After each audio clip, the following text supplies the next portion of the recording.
नमस्कार विद्यार्थी मित्रो, मी श्री दिलीप मोहिते सर शिको आनंदे या तुमच्या आवडत्या चॅनेलसोबत आज आपण इयत्ता 8वी स्कॉलरशिप व इतर सर्व स्पर्धा परीक्षांची परिपूर्ण तयारी होण्याच्या उद्देशाने व्याकरणाचा एक महत्त्वाचा घटक अभ्यासणार आहोत. घटकाचे नाव आहे वाक्यांचे प्रकार. विद्यार्थी मित्र हो, वाक्यांचे विविध प्रकार आहेत. तर या वाक्यांच्या प्रकारानुसार आपण 3 भागांमध्ये 3 व्हिडिओ तयार केलेले आहेत आणि वाक्यांच्या प्रकाराचा हा भाग 1 आहे.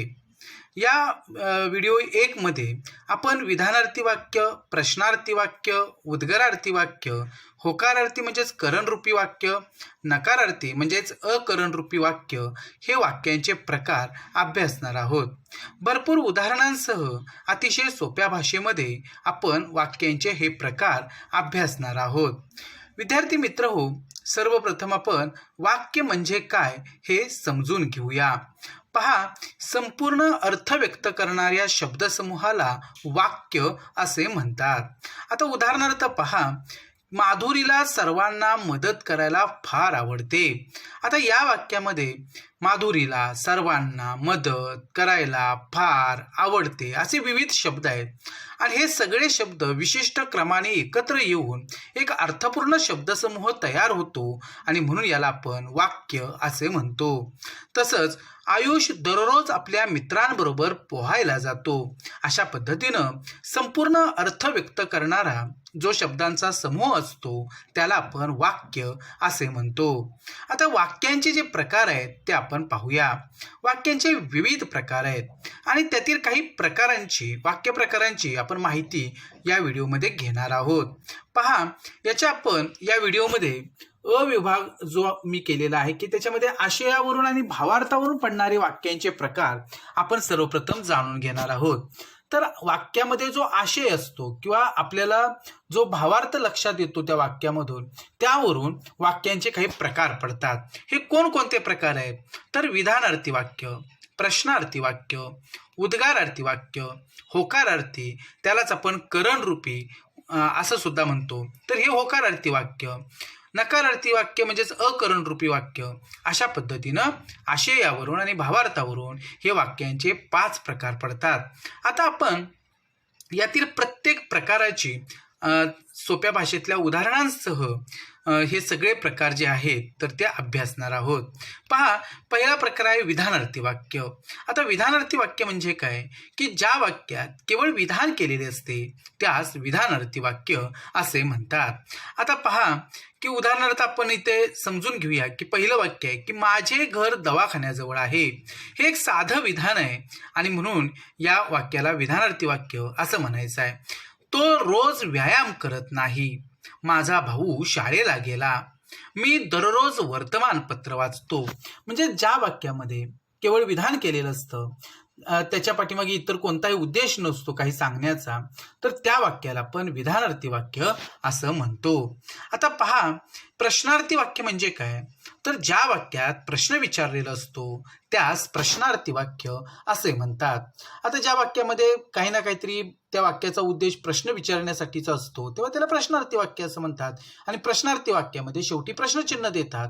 उदाहरणार्थ, तुला लाडू आवडतो का? इथे पहा की इथे आपण प्रश्न विचारलेला आहे आणि तो विचारलेला आहे आणि शेवटी त्या ठिकाणी आपण प्रश्नचिन्ह देऊन ते सूचित केलेलं आहे की तुला लाडू आवडतो का.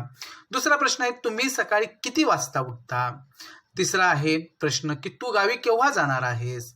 आणि चौथा आपण वाक्य इथं पाहत आहोत की तुझे बाबा काय काम करतात. अशा पद्धतीनं प्रत्येक वाक्यामध्ये इथे प्रश्न विचारलेला आहे आणि शेवटी प्रश्नचिन्ह सुद्धा दिलेला आहे. आणि अशा प्रकारच्या वाक्यांना की ज्या वाक्यामध्ये प्रश्न विचारलेला असतो त्या वाक्यांना आपण प्रश्नार्थी वाक्य असं म्हणायचं आहे.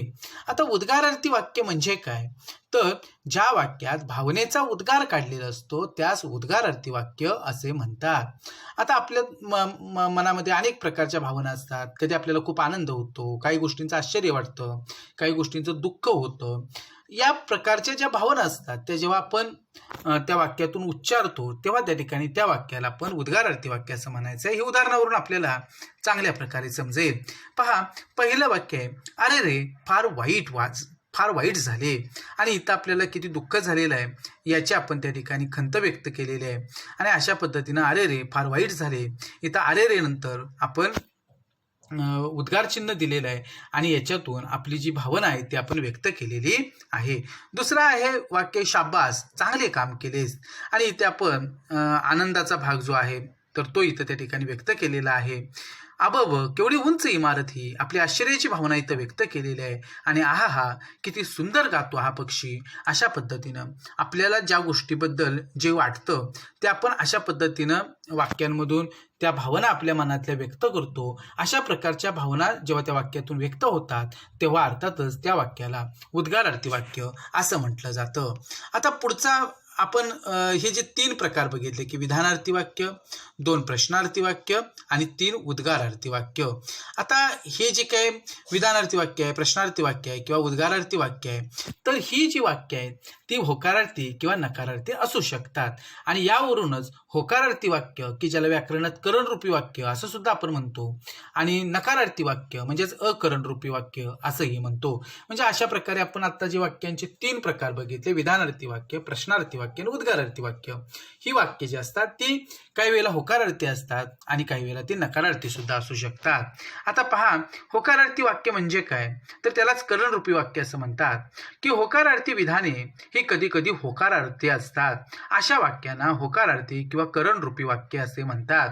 म्हणजेच अशा वाक्यातून क्रियेचा होकार जो आहे तर तो दर्शवलेला असतो, म्हणून या वाक्यांना होकारार्थी वाक्य म्हणतात. उदाहरणार्थ, ही कल्पना चांगली आहे. इथं क्रियेचा होकार दर्शवलेला आहे आणि म्हणून हे वाक्य होकारार्थी आहे. म्हणजे मुळात हे वाक्य विधानार्थी आहे, परंतु त्याच्यामध्ये क्रियेचा होकार असल्यामुळं इथे त्या ठिकाणी ते होकारार्थी वाक्य सुद्धा आहे. दुसरं आहे वाक्य, त्याचा अर्ज फेटाळण्यात आला. तिसरं वाक्य आहे, हे आम्हाला गैरसोयीचं आहे. आणि चौथं वाक्य आहे, त्याला इथे थांबवा. ही सगळी वाक्य होकारार्थी आहेत. आता नकारार्थी वाक्य किंवा अकरणरूपी वाक्य म्हणजे काय, तर वाक्यातील विधानात कधी कधी नकार असतो. अशा वाक्यांना नकारार्थी किंवा अकरणरूपी वाक्ये असे म्हणतात. उदाहरणार्थ, ही काही वाईट कल्पना नाही. दुसरा वाक्य आहे, त्याचा अर्ज स्वीकारण्यात आला नाही. म्हणजे होकारार्थी वाक्य जी आपण बघितली त्याचीच आपण इथं नकारार्थी वाक्य तयार केलेले आहेत की ही काही वाईट कल्पना नाही, म्हणजेच ही कल्पना चांगली आहे असं आपण होकारार्थी वाक्य त्याचं केलेलं आहे वरती. आता त्याचा अर्ज स्वीकारण्यात आला नाही याचाच अर्थ त्याचा अर्ज फेटाळण्यात आला. अशा पद्धतीनं होकारार्थी वाक्याचं नकारार्थी आणि नकारार्थी वाक्याचं होकारार्थी सुद्धा आपल्याला बनवता येतं वाक्य. अर्थात यामध्ये अर्थ न बदलता आपल्याला अशा प्रकारे वाक्य रूपांतर जे आहे तर ते करायचं असतं. तोही भाग आपण समजून घेणार आहोत. पुढचं वाक्य पहा, हे आम्हाला सोयीचे नाही आणि त्याला पुढे जाऊ देऊ नका. म्हणजेच इथे या वाक्यांमध्ये नकार दर्शवलेला आहे आणि म्हणून ही जी वाक्य आहेत ती नकारार्थी वाक्य आहेत. आता तुम्हाला हे लक्षात आलेलं असेल की वाक्यांचे हे जे 5 प्रकार आहेत ते वाक्यातील आशयावरून किंवा भावार्थावरून पडतात आणि हे 5ही प्रकार आपण आता समजावून घेतलेले आहेत. आता विद्यार्थी मित्र हो, हे जे काही वाक्यांचे प्रकार असतात तर आपण जर बघितलं तर विधानार्थी वाक्य, प्रश्नार्थी वाक्य, उद्गारार्थी वाक्य हे होकारार्थीही असतात आणि नकारार्थीही असू शकतात. आता आपण अशा पद्धतीनं होकारार्थी वाक्याचं नकारार्थी वाक्य, नकारार्थी वाक्याचं होकारार्थी वाक्य कसं बनवता येतं हेही आपल्याला इथं जाणून घ्यायचं आहे की जेणेकरून आपल्याला कोणत्याही प्रकारे आपल्या प्रश्नपत्रिकेमध्ये प्रश्न विचारला तरी सुद्धा आपल्याला ते सांगता येऊ शकेल.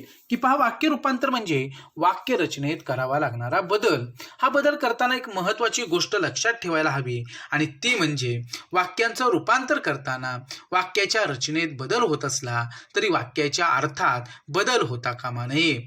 वाक्यार्थाला बाध न आणता वाक्याच्या रचनेत केलेला बदल म्हणजे वाक्य रूपांतर होय. थोडक्यात वाक्य रूपांतर करत असताना मूळ वाक्यामध्ये जो अर्थ आहे तर तो अर्थ वाक्य रूपांतर करताना बदलता कामा नये. मूळ वाक्यामध्ये जो अर्थ आहे तोच त्या ठिकाणी जे आपण जो बदल करणार आहोत वाक्यामध्ये किंवा वाक्य रचनेमध्ये जो बदल करणार आहोत तर तो अर्थ व्यक्त व्हायला पाहिजे. म्हणजे अर्थामध्ये कुठलाही बदल न होता आपल्याला वाक्य रूपांतर करायचं आहे हे तुम्ही थोडक्यात लक्षात घ्या. उदाहरण इथं बघूया आपण की लोकांचे दारिद्र्य पाहून मला दुःख होते. आता हे वाक्य मुळात विधानार्थी आहे आणि त्यातही ते होकारार्थी आहे. आता लोकांचे दारिद्र्य पाहून मला दुःख होते हा जो अर्थ आहे तोच अर्थ आपण जेव्हा नकारार्थी वाक्य या वाक्याचं करणार आहोत तर तो व्यक्त व्हायला पाहिजे. पहा, लोकांचे दारिद्र्य पाहून मला आनंद होत नाही याचाच अर्थ लोकांचे दारिद्र्य पाहून मला दुःख होते. म्हणजे वरचं मूळ वाक्य जे आहे तोच अर्थ इथे नकारार्थी वाक्यामध्ये सुद्धा व्यक्त झालेला आपल्याला दिसतो. रचना वेगळी आहे, म्हणजे हे नकारार्थी वाक्य आहे, वरचं होकारार्थी वाक्य आहे, पण दोन्ही वाक्यांचा अर्थ मात्र एकच आहे. म्हणजे प्रस्तुत वाक्यात मूळ वाक्याचा अर्थ बदलून न देता वाक्याचं रूपांतर केलं आहे हे आता आपण लक्षात घेतलेलं आहे. आता विद्यार्थी मित्र हो, ऑगस्ट 2022चा इयत्ता 8वी स्कॉलरशिपचा जो प्रश्नपत्रिका आहे तर त्या प्रश्नपत्रिकेतला प्रश्न क्रमांक 7 जो आहे तर तो यावरती आधारित आहे, वाक्य प्रकारावरती. तो प्रश्न असा आहे, मी मुद्दामच त्या ठिकाणी गेलो होतो या वाक्याचा अर्थ न बदलता कोणते अकरणरूपी वाक्य तयार होईल. आता प्रश्न समजून घेणं सुद्धा फार महत्वाचं आहे आणि म्हणून इन डिटेल आपण हे वाक्यांचे प्रकार समजून घेतो आहोत.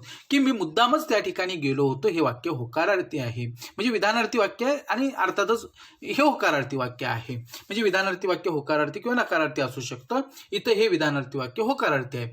आता या वाक्याचा अर्थ न बदलता आपल्याला काय करायचं आहे, ते नकारार्थी बनवायचं आहे, म्हणजेच अकरणरूपी वाक्य तयार करायचं आहे. आता इथं पहिला पर्याय दिलेला आहे, मी मुद्दामच त्या ठिकाणी जात नाही. आता इथे मूळ वाक्याचा अर्थ आणि या वाक्याचा अर्थ हा विरुद्ध आहे. की मी मुद्दामच त्या ठिकाणी गेलो होतो असं मूळ वाक्यामध्ये सांगितलेलं आहे आणि मी मुद्दामच त्या ठिकाणी जात नाही, म्हणजे हा उलट अर्थ इथं व्यक्त झालेला आहे.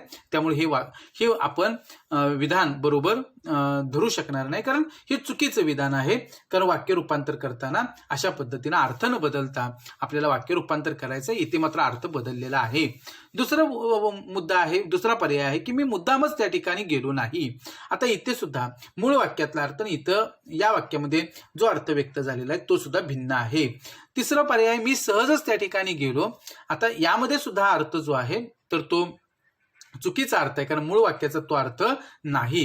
आता चौथं वाक्य आहे, मी सहजच त्या ठिकाणी गेलो नव्हतो याचाच अर्थ मी मुद्दामच त्या ठिकाणी गेलो होतो, म्हणजे दोन्हींचा अर्थ एकच आहे. म्हणजे योग्य नकारार्थी वाक्य जे आहे तर ते पर्याय क्रमांक 4 मध्ये आपल्याला असलेलं दिसून येतं आणि म्हणून मी मुद्दामच त्या ठिकाणी गेलो होतो या वाक्याचा अर्थ न बदलता जे काही अकरणरूपी वाक्य तयार होईल ते हे पर्याय क्रमांक 4 की मी सहजच त्या ठिकाणी गेलो नव्हतो. अशा पद्धतीचे प्रश्न आपल्याला प्रश्नपत्रिकेमध्ये विचारले जातात.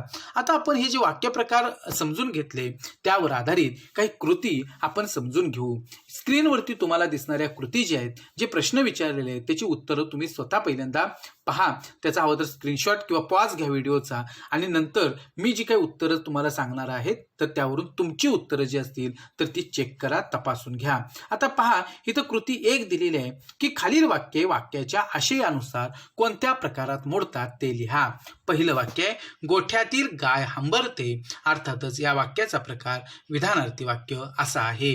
दुसरं वाक्य आहे, श्रीमंत माणसाने श्रीमंतीचा गर्व करू नये. हे वाक्य विधानार्थीच वाक्य आहे. किती सुंदर देखावा आहे हा, हे वाक्य अर्थातच उद्गारार्थी वाक्य आहे. यावर्षी पाऊस खूप पडला. हे वाक्य विधानार्थी वाक्य आहे. तुझा आवडता विषय कोणता? हे वाक्य प्रश्नार्थी वाक्य आहे. म्हणजे अशा पद्धतीने आपण हे जे वाक्यांचे प्रकार आहेत आशयानुसार असणारे विधानार्थी, उद्गारार्थी आणि प्रश्नार्थी हे समजून घेतलेलं आहे. आता आपल्याला इथे पहा की काही उदाहरणं समजावून घ्यायची आहेत की प्रश्नार्थी व विधानार्थी वाक्यांचं परस्पर रूपांतर कसं करता येईल. समजा प्रश्नार्थी वाक्य आहे की जगात सर्व सुखी असा कोण आहे. हे वाक्य प्रश्नार्थी आहे, आपल्याला त्याचं वाक्य विधानार्थी करायचं आहे. तर जगात सर्व सुखी असा कोणी नाही. म्हणजे प्रश्नार्थी वाक्यामध्ये जे प्रश्नाचं उत्तर असतं ते सर्वसाधारणपणे सर्वांना जे अपेक्षित असतं तेच आहे आणि म्हणून इथं वाक्य विधानार्थी तयार करत असताना जगात सर्व सुखी असा कोणी नाही, म्हणजे जगात सर्व सुखी असा कोण आहे या प्रश्नाचं उत्तर आपल्या प्रत्येकाचं सारखं येतं की जगात सर्व सुखी असा कोणी नाही. आणि इथं अपेक्षित जे उत्तर आहे तेच त्या ठिकाणी ते विधानार्थी वाक्य तयार होईल. दुसरं वाक्य आहे, अपमान केल्यावर कोणाला राग येत नाही. हे प्रश्नार्थी वाक्य आहे, त्याचं विधानार्थी वाक्य अपमान केल्यास प्रत्येकाला राग येतो असं त्या ठिकाणी ते विधानार्थी वाक्य तयार होईल. वरील उदाहरणामध्ये जे प्रश्न विचारलेले आहेत ते उत्तराच्या अपेक्षेने विचारलेले प्रश्न नाहीत.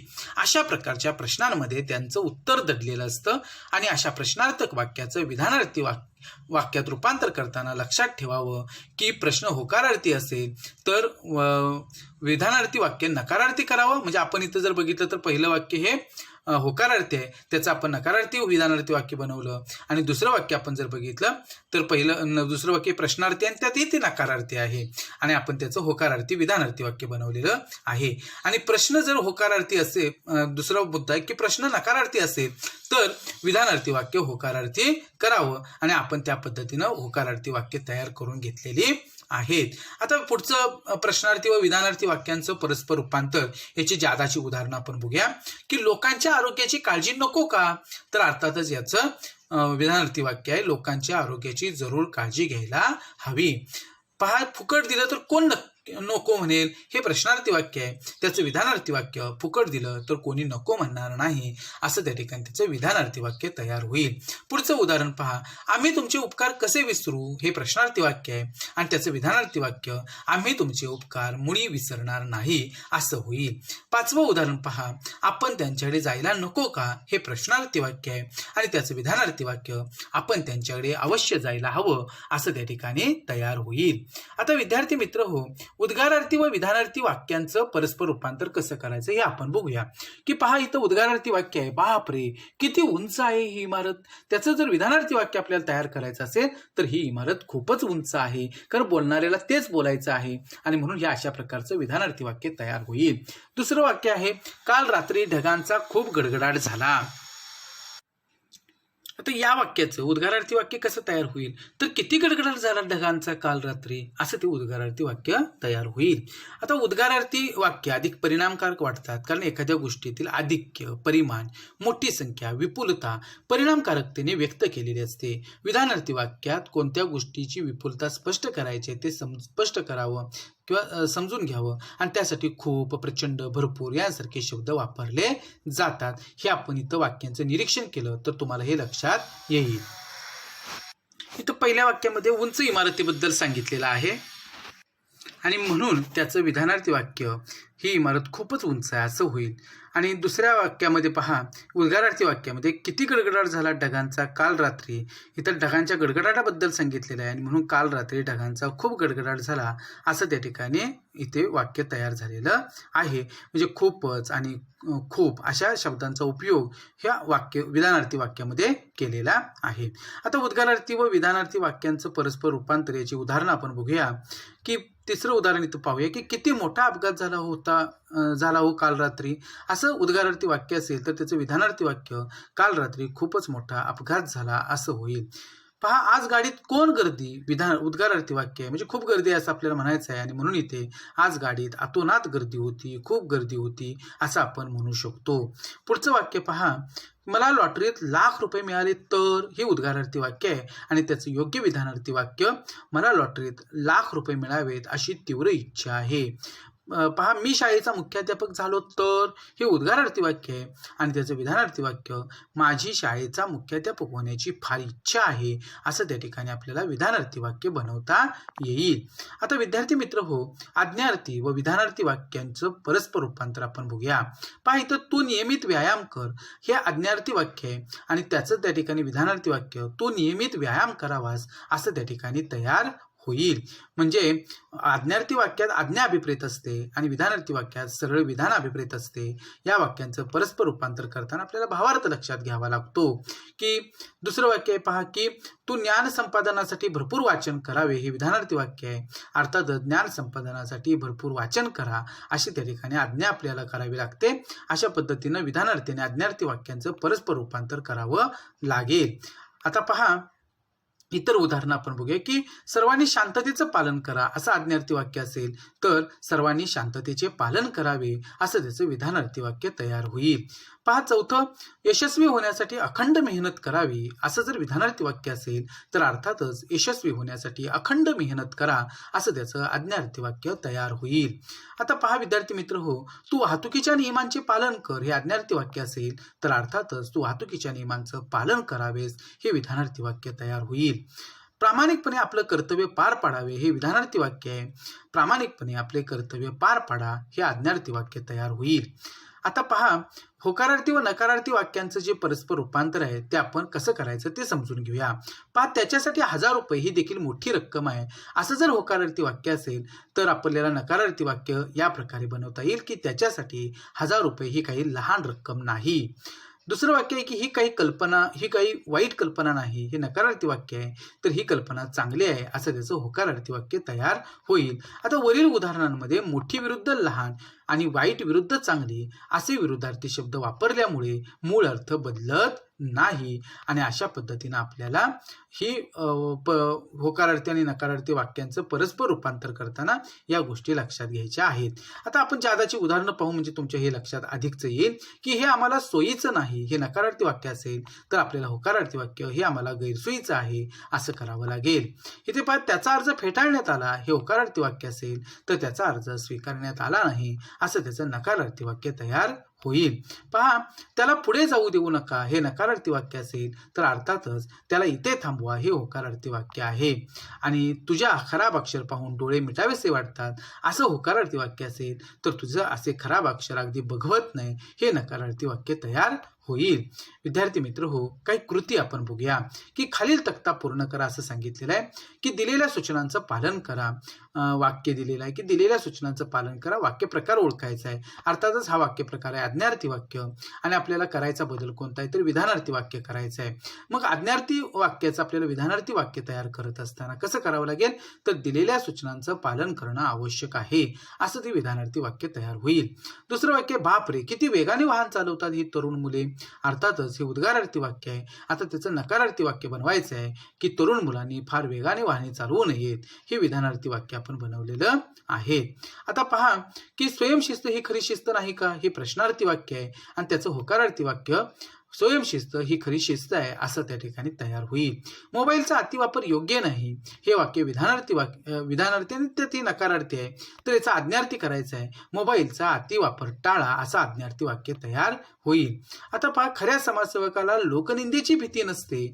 आता हे वाक्य जे आहे ते विधानार्थी नकारार्थी आहे, म्हणजे विधानार्थीच वाक्य आहे आणि त्याचा पोट प्रकार किंवा हे विधानार्थी वाक्य नकारार्थी किंवा होकारार्थी असतं तर त्यापैकी नकारार्थी हे वाक्य आहे. त्याचं प्रश्नार्थक कसं होईल तर खऱ्या समाजसेवकाला लोकनिंदेची भीती असते का, हे प्रश्नार्थी वाक्य तयार होईल. विद्यार्थ्यांनी संदर्भ ग्रंथांचं वाचन करावं हे विधानार्थी वाक्य आहे. त्याचं आज्ञार्थी वाक्य करताना विद्यार्थ्यांनो संदर्भ ग्रंथांचे वाचन करा असं त्या ठिकाणी तयार होईल. आता कंसातील सूचनेप्रमाणे वाक्य रूपांतर करायचं आहे. सकाळी फिरणे आरोग्यास हितकारक आहे. नकारार्थी वाक्य तयार करायचं तर सकाळी फिरणे आरोग्यास अपायकारक नाही. दुसरं वाक्य आहे, तुम्ही काम अचूक करा. हे विधानार्थी वाक्य आहे. आपले विधानार्थी वाक्य करायचं आहे तर तुम्ही काम अचूक करणे आवश्यक आहे. तिथे किती सुंदर आहे ही पाषाण मूर्ती, हे उद्गारार्थी वाक्य आहे. त्याचं विधानार्थी वाक्य करायचं आहे, ही पाषाण मूर्ती खूप सुंदर आहे. आता पहा, पांढरा रंग सर्वांना आवडतो याचं प्रश्नार्थी वाक्य तयार करायचं आहे तर इथे पांढरा रंग कुणाला आवडत नाही असं प्रश्नार्थी वाक्य तयार होईल.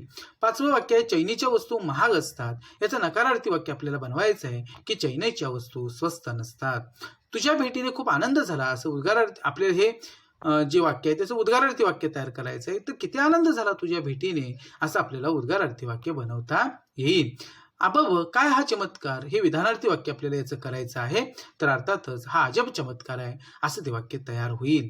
तुम्ही कोणाशीच वाईट बोलू नका या वाक्याचं होकारार्थी वाक्य कसं तयार करता येईल तर अर्थातच तुम्ही सगळ्यांशी चांगले बोला असं वाक्य तयार होईल. नवं वाक्य, निरोगी राहावे असे कोणाला वाटत नाही याचं विधानार्थी वाक्य आपल्याला तयार करायचं आहे. निरोगी राहावे असे सर्वांना वाटते. आणि दवाखान्यात मोठ्या आवाजात बोलू नये याचं होकारार्थी वाक्य कसं बनेल तर अर्थातच दवाखान्यात हळू आवाजात बोलावे असं ते वाक्य तयार होईल. विद्यार्थी मित्र हो, आज आपण वाक्यांचे हे जे काही प्रकार समजून घेतले आणि त्याचबरोबर या वाक्यांचं परस्पर रूपांतर कसं करायचं हे समजून घेतलं. मला खात्री आहे की तुम्ही जर या घटकाचा चांगल्या प्रकारे सराव केला तर कोणत्याही प्रकारचा कशाही प्रकारे प्रश्न जर विचारला या घटकावरती तरी सुद्धा तुम्हाला त्याचं अचूक उत्तर काढता येईल. वाक्य प्रकाराचा दुसरा व्हिडिओ जो आहे तर तो त्या ठिकाणी तुम्ही जरूर पहा. आज आपण या व्हिडिओमध्ये इथेच थांबू. तुम्ही तुमच्या मित्रमैत्रिणींच्या पर्यंत शिकू आनंदे हा चॅनेल जरूर पोहोचवा. धन्यवाद.